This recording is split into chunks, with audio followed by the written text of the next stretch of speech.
Hey, what's up, guys? It is Monday, January 6th.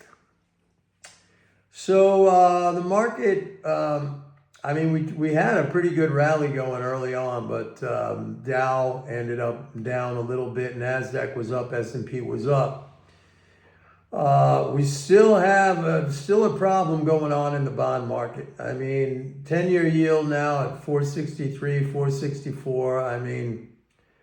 That's a problem. And the bond market has kind of a very embedded inflation fear in there. That is just the outlook.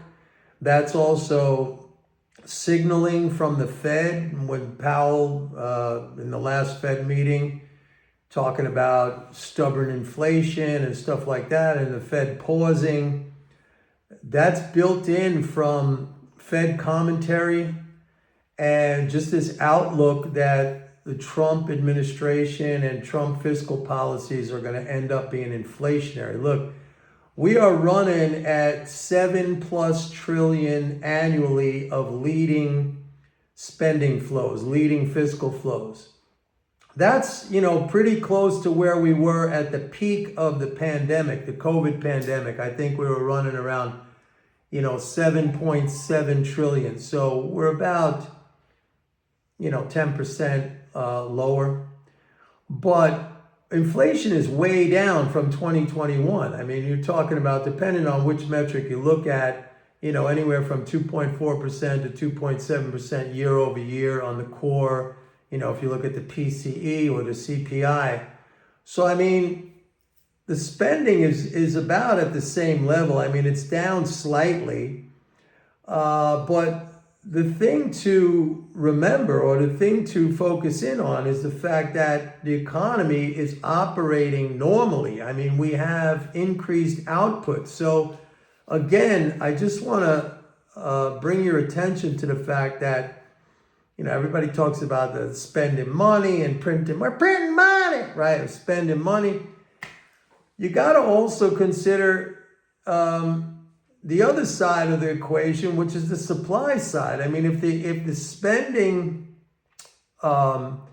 results in higher economic output, in other words, more supply of goods and services in the market, then you're not going to get a price increase, and that's what we have seen.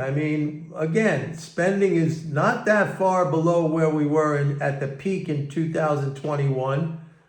But inflation is well below that. But that is not a factor that is being considered right now by the bond market. And I think a large part of that, or maybe the sole reason for that, might be the fact that it's Fed signaling. It's what Powell has kind of transmitted to the markets from his comments, and I just find that to be irresponsible. Like he has those numbers. You could see what's going on.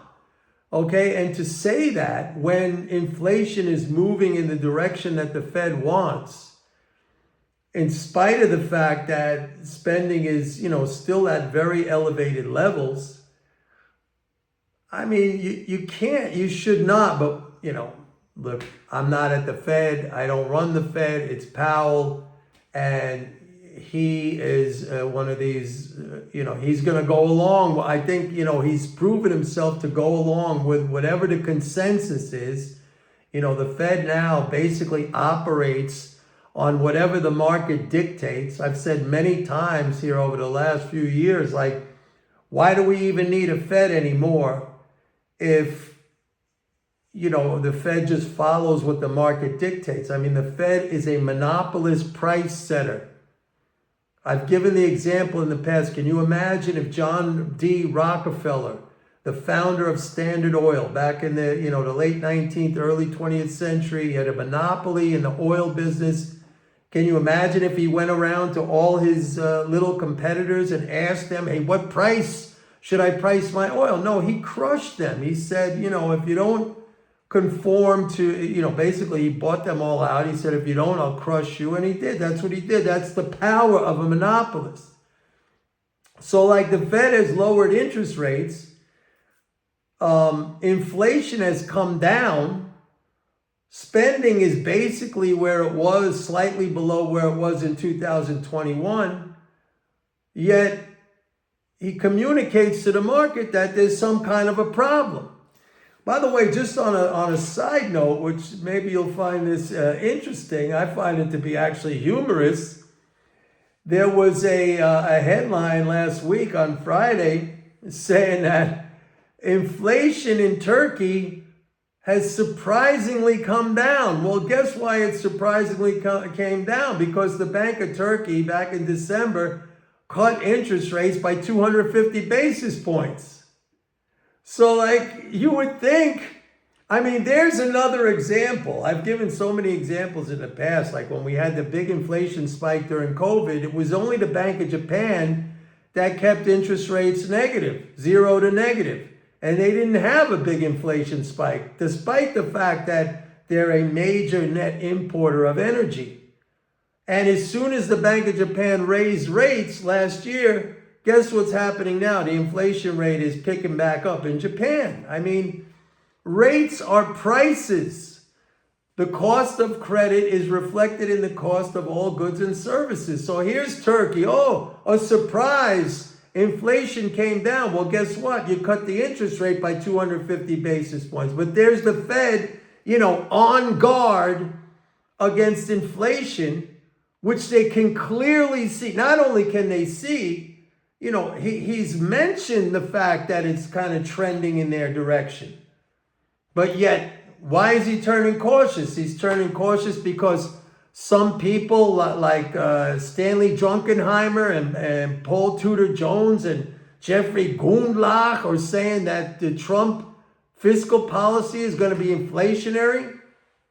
If, again, here's the evidence right in front of your eyes. If economic output, if the economy is running normally, which it is now, we don't have anymore this global shutdown of the supply chain. There's still a little bit of that going on, okay? You got Yemen disrupting traffic through the Red Sea, through the Strait of Hormuz with rockets and stuff like that. You still have some of that going on. I think there's also a problem in the Panama Canal with something that I read recently. But nevertheless, most of the supply chain is operating. You got the same, slightly less level of spending, but still above 7 trillion annually, which is a monumentally big amount. And you have inflation trending down, and he goes on and says, we got some problem here. We better stop. Why? Because these Wall Street doofuses, they got a short position in bonds, so he wants to protect their position. I mean, it's maddening, folks. It really is. All right, let me get off that topic. I want to mention something else, is that I'm seeing for the first time, basically, since November. I got to check that. It may maybe be the first time since September, but let's call it the first time since November. And I've spoken about this before. If you look at futures commitments, if you look at institutional asset managers in the S&P futures, they've had a position, a net long position. That means longs minus shorts. Their net position over 1 million contracts net long. They've had that since early November. Okay, and I've spoken about this in the past. I said that is potentially selling pressure. Okay, when those institutional asset managers decide for whatever reason, they need to get out of that 1 million contract long position, that's pressure on the market. So for the first time in a while, and I think it's for the first time since November, early November. It might be since late September. I got to go back and look. I saw it earlier. Their position has dropped below 1 million contracts. So they are selling now. They have started to sell. And you kind of see this in the behavior. Like last week, I spoke about this last week in a video that I made. We had a very strong fiscal flow week. All right, we had like 140 billion between Tuesday and Thursday of last week, 140 billion leading flow and a 98 billion net flow. And we had a 26 billion net flow on Friday, like a 43 leading. So we had like 190 billion leading flow last week, and the markets churned. The major averages all settled the week negative. Okay, even with that rally we had on Friday. And, you know, that's kind of unusual. Now we had a bounce back today, all right? But again, the Dow failed. And you have this narrative out there right now. You have this outlook of stagflation. And I came into this video talking about bonds. They're selling the bonds. There's pressure on the bonds. There's pressure on rates going up. Every time we get a rally, you get sellers coming into this rally. This could be, and I think it is, the institutional asset managers now using any strength in the market to start to liquidate positions. So I'd pay attention to that. And, you know, I'm not against buying the dips, but I would also be a little bit cautious when the market pops up, and I'd be more or less, you know, taking some profits as the market pops up.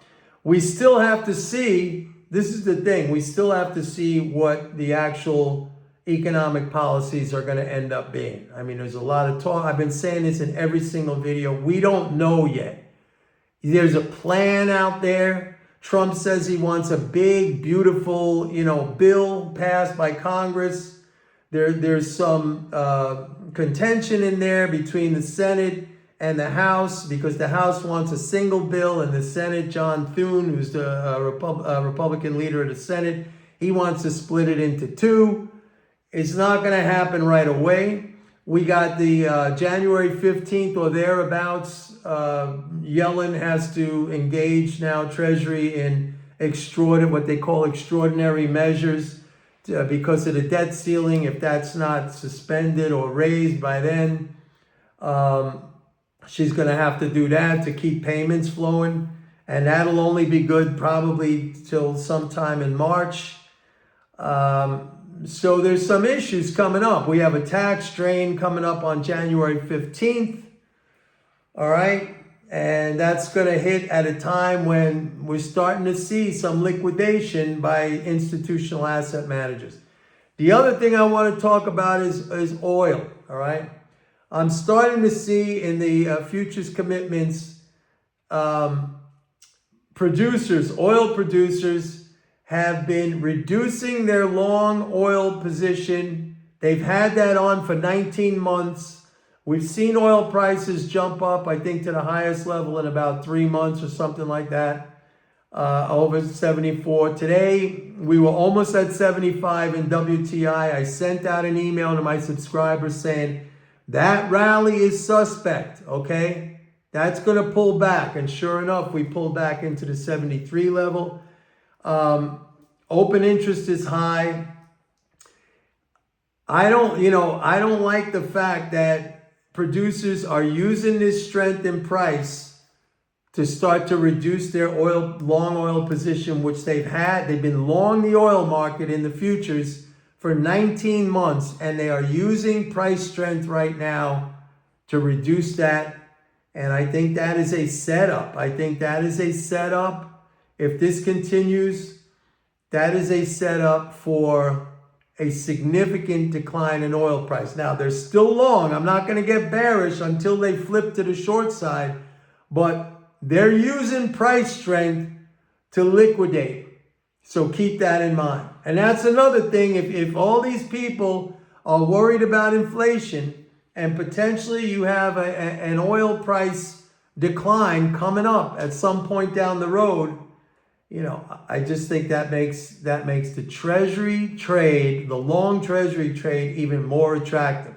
I know it doesn't look that way right now, but if you're a contrarian, that's the way you got to look at it. And it's not just, hey, I want to be on the other side because these guys are on the short side. No, it's like putting all the pieces of the puzzle together, all right, to say they got it wrong, all right? And it's going to take a little time for that to become obvious. Okay, I hate to repeat myself again, but it was the same thing back in the late 2022 and 2023 when everybody was out of stocks or bearish on stocks. And I said, the whole thing's going to turn around because of interest income transfers. I mean, sometimes because I see it ahead of time, I'm in there early, and that crowd, you know, it's like a tsunami. They're all moving in one direction. And a lot of times, I mean, it's just based on some cockamamie outlook, and they really don't dive into it and see what exactly the effects are going to be of all these things that, you know, they're claiming are going to be negative or whatever. Anyway, that's it for today, folks. Please like and subscribe. And don't forget, go to my website, pitbulleconomics.com. Sign up for a 30-day free trial to MMT Trader. I'll see you tomorrow. Bye.